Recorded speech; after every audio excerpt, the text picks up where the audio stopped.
Hello viewer, welcome to the Catholic News Network, your trusted source for the latest news, events and stories from the heart of Nigeria's capital Abuja and the global Catholic community. My name is Priscilla Obasi. And here is the news. On the 14th of January 2024, the Abuja Archdiocese of the Catholic Church celebrated its Diaconate ordination at the Saint Kizito Catholic Church in Kuje. The Mass was presided over by Most Rev Anslem Umoren, the Auxiliary Bishop of the Abuja Diocese, and was graced by His Grace Archbishop Ignatius Ayau Kaigama, the Archbishop of Abuja Archdiocese. During the ordination, 14 deacons were ordained and 3 readings focused on the theme of vocation. The first reading recounted the story of Samuel in the sanctuary at Shiloh, while the second reading emphasized St. Paul's challenge to lead a life of purity and avoid immorality for those who choose to follow Christ. The Gospel reading centered around John the Baptist introducing Jesus as the Lamb of God. The responsorial psalm echoed the sentiment of being ready to do the will of God. Most Reverend Dr. Anslem highlighted the significance of the deacons' 10 years of training, comparing it to the dedication of Samuel. He emphasized that such commitment is unique to the Catholic Church and should be taken seriously. He urged the newly ordained deacons to model their lives after Christ, who came to serve and gave his life for others. The responsorial psalm begins with this line, "Here I am, Lord, I come to do your will. I have waited for the Lord." And these words well express our own feelings this morning. After 10 years of training and waiting on the Lord to confirm your vocation, the whole church, in particular the whole church in the Catholic Archdiocese of Abuja, join you therefore in thanking God not only for calling you like the boy Samuel to serve in his holy temple, but also for granting you the grace of patience and perseverance to wait on him until this holy day.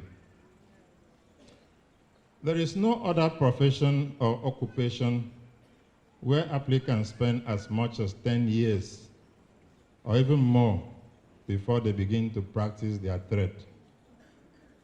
Only the Catholic Church has this enviable distinction of devoting most of the amount of time to the training of our clergy.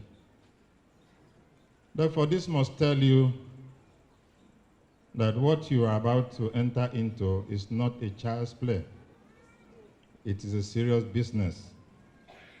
You must know what you are doing and strive to model your life on the mystery of Christ, the proto-deacon and the supreme servant of all.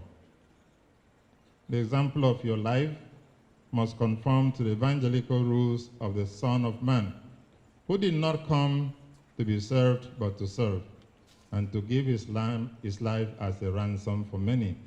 You find that in Matthew chapter 20, verse 28. In his homily, Most Reverend Anslem provided the deacons with the guidelines, 7 B's for successful priesthood. Before you ascend the Diaconate Order, I'd like you to do well to listen to the 7 B's that I would like to share with you today and to take them to heart. Number 1, be grateful to the allies in your lives. You must spend time to think about those allies who help you to nurture and respond to God's call. Number 2, be grateful to God. If you will be unwise to show gratitude to those who have helped you to answer God's call without showing gratitude in even greater assurance to the one who is the source and origin of your call. Number 3, be virtuous servants of God. In the second reading today, St. Paul comes out clearly to say, the body is not for immorality, but for the Lord. My dear brothers, you are entering into a ministry that belongs to God.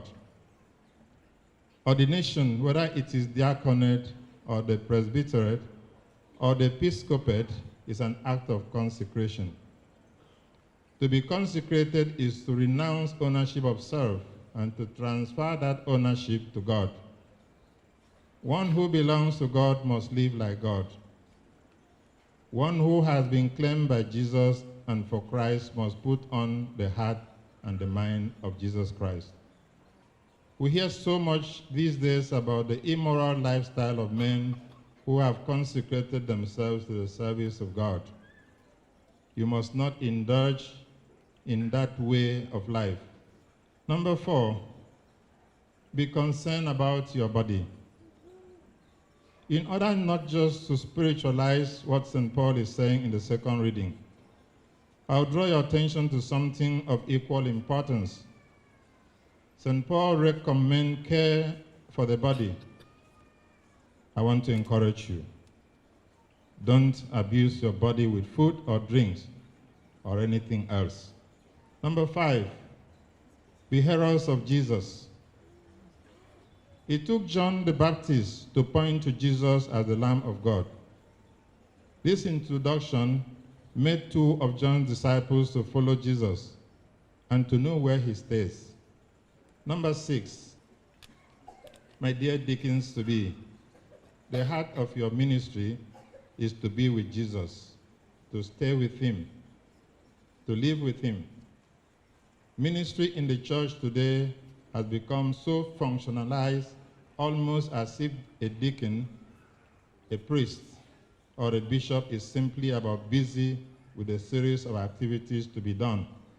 The 2 of John's disciples who followed Jesus went to be with him. They spent the entire day with him. It was the following day that Andrew went to tell his brother, Simon, that he has found the Messiah, and he invited Peter to come and meet Jesus. Number 7, be deacons in name and deed. My dear brothers, finally, the Lord will change your name today as he did to Simon in the gospel reading, renaming him Peter. You will no longer be called seminarian or semi. You will be called reverend or deacon, for this is what you are. Even after priestly ordination, you will not cease to be a deacon. That is a servant of God. Treasure this irrevocable gift that God gives to you today through the hand of the bishop, and be a true deacon, not just in word, but in deed. And having put your hand on the plow, may God grant you the grace never to look back. He encouraged them not to hold grudges against those who may have hurt them and emphasized the importance of obedience to God's will. After making the promise of obedience, the candidates prostrated themselves as a sign of total submission to God. The auxiliary bishop imparted his blessings by laying hands on each of them.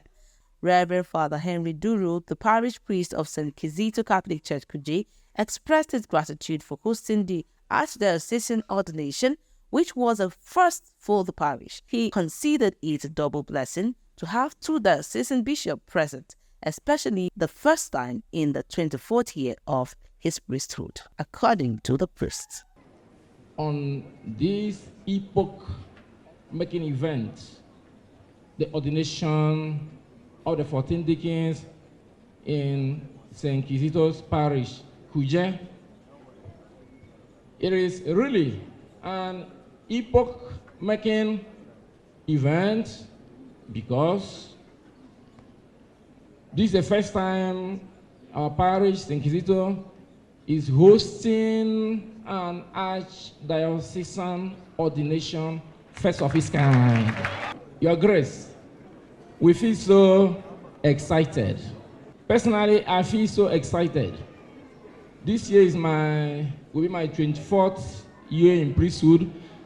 This is the first time I'm hosting diocesan bishops as a priest, and 2 bishops for that matter. Double blessings for me and my parishioners as well. We are privileged to host this year's Diaconate ordination taking place in 2024. 2024 is a leap year. A leap year means there is an additional extra day So our blessings, our favors this year will be extra.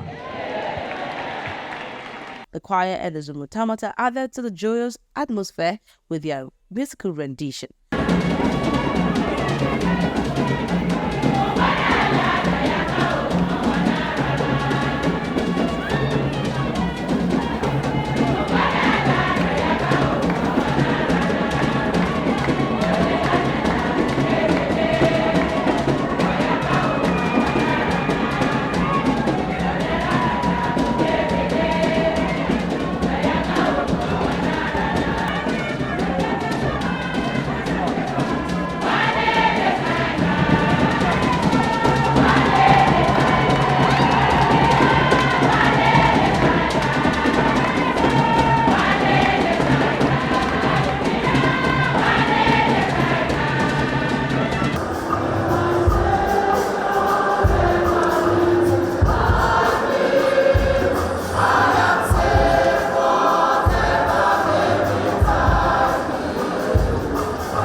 That's all for the news. Stay tuned for more news from the Catholic News Network, updates on the Catholic faith, and the latest news from around the world. Thank you for watching. I am Priscilla Obasi. God bless you all.